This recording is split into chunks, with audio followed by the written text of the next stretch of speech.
हम तो बस इतना शान थे आप सरीखे।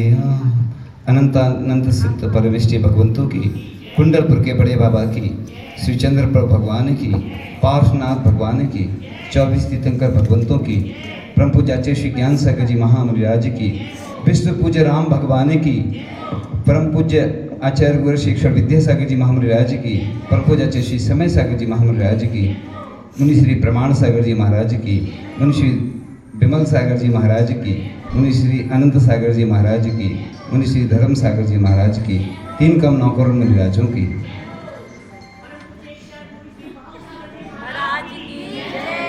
हाँ, सबसे पहले मंगलाचरण के रूप में जो परम पूज्य मुनि श्री धर्म सागर जी महाराज ने पंक्तियाँ लिखी आचार्य श्री के लिए, वो आपके सामने रखते हैं।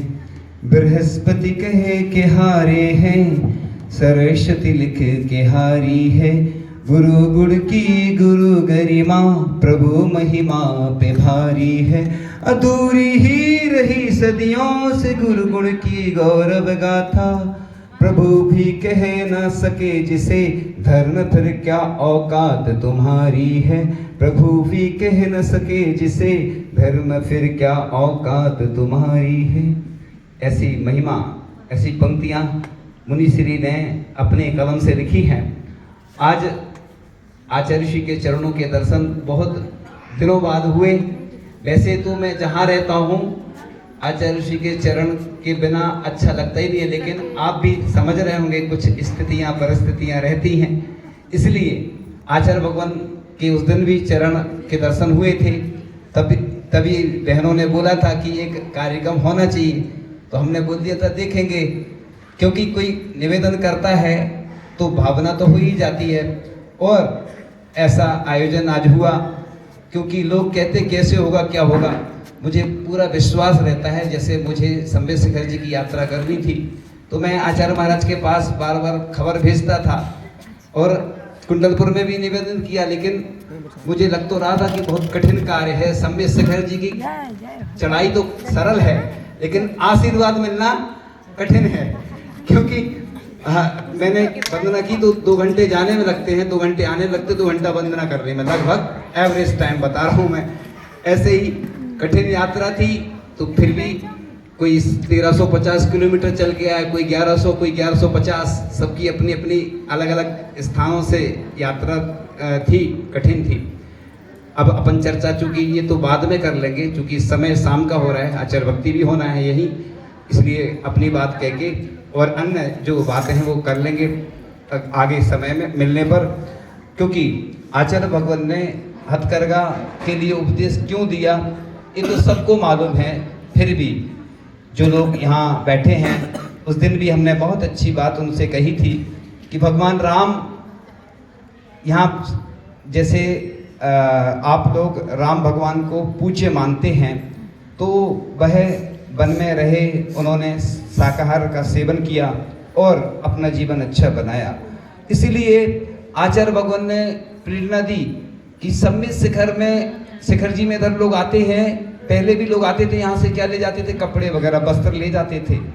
तो यहाँ के जो वस्त्र जो भी ले जाएगा उसको ये जरूर बोलना कि ये सिद्ध क्षेत्र के हैं।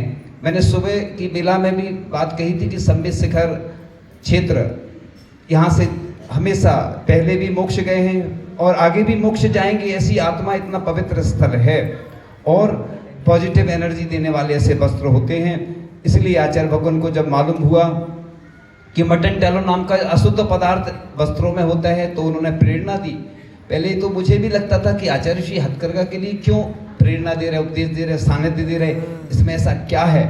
लेकिन जब देखा कई जगह या सुना कि जो कैदी थे नशा करते थे और जेल में बंद रहते, मैं भी अभी सिवनी में गया था जेल में प्रवचन करने के लिए, तो कई लोगों के माध्यम से जब जानकारी हुई, सुना, देखा, तो कई लोग तो बिना उसके भी कई बार फंस जाते हैं, कोई अपराध ऐसा हो जाता है उनसे। तो ऐसे कैदी जो होते हैं तो गुटखा खा रहे, नशे में रहते हैं, और जब से उनको हथकरघा का कार्य मिला तो उनके घर के परिवार के जो लोग हैं उनको भी आजीविका मिलने लगी और आजीविका के माध्यम से धन भी मिला, और वो जो फालतू बैठे रहते नशे करते थे नशे से दूर रह करके, जैसे तिहाड़ जेल, आज सभी आरिकाओं ने और भी लोगों ने जो संस्मरण सुना है, बहुत अच्छे अच्छे संस्मरण सुनने को मिले।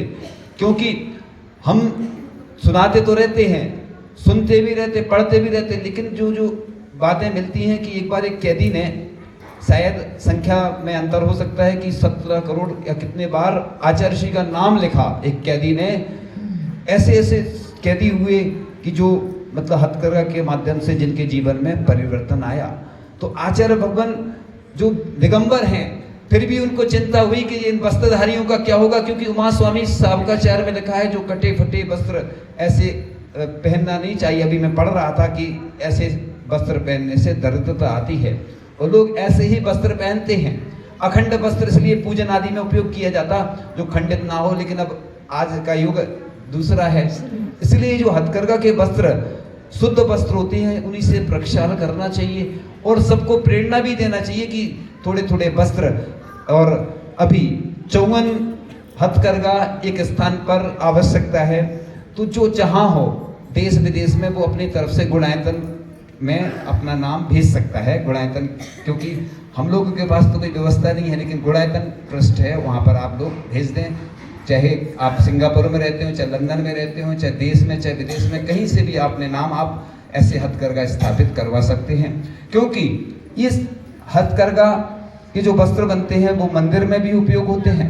और मैं अभी देख के आया, डोंगरगढ़ में भी देखा, यहाँ भी देखा कि भगवान के जो पंचकल्याणक होते हैं, और वैसे तो हम लोग वस्त्र स्पर्श भी नहीं करते, आपको मालूम है, हम लोग नहीं करते, दूसरे लोग कर लेते या करते भी हैं तो किसी दूसरे रूप में करते हैं। लेकिन भगवान के जो वस्त्र हम लोग जब दीक्षा देते हैं, प्रतिमा के संस्कार करते हैं, तो हम लोग को स्पर्श करना होते तो हथकरघा के ही उपयोग करें। पूरे देश भर में जहाँ जहाँ पंचकल्याणक हो, विधान हो, और मैं तो ये प्रयास करूंगा कि मैं स्वयं भी ऐसे हथकरघा के वस्त्रों में भी आहार लूँ। चूंकि आप भी समझ रहे हैं ऐसी कठिन परिस्थिति स्थिति रहती है तो कई बार नहीं हो पाता, लेकिन हमारे जितने साधु संत हैं वो सब भी प्रयास करें तो ये सब हो सकता है। क्योंकि लोगों को प्रेरणा देनी होती है, और प्रेरणा देंगे तो जरूर वह कार्य होता है। क्योंकि अब आचार्य श्री नहीं है तो अब और ज़्यादा हम लोगों की जिम्मेवारी बन जाती है। आप लोग स्थितियाँ देख रहे हैं, मुझे भी रोना आ जाता है जब स्थितियाँ देखता हूँ, स्थिति परिस्थिति देखकर। अभी स्थिति में जब चरण की प्रतिष्ठा हो रही थी उस दिन, जैसे ही आचार्य श्री का कुछ सुना रहा था, जैसे भी माता जी कुछ 2 बार आंखों में आंसू आए, तो मुझे भी अंदर से पीड़ा होती है।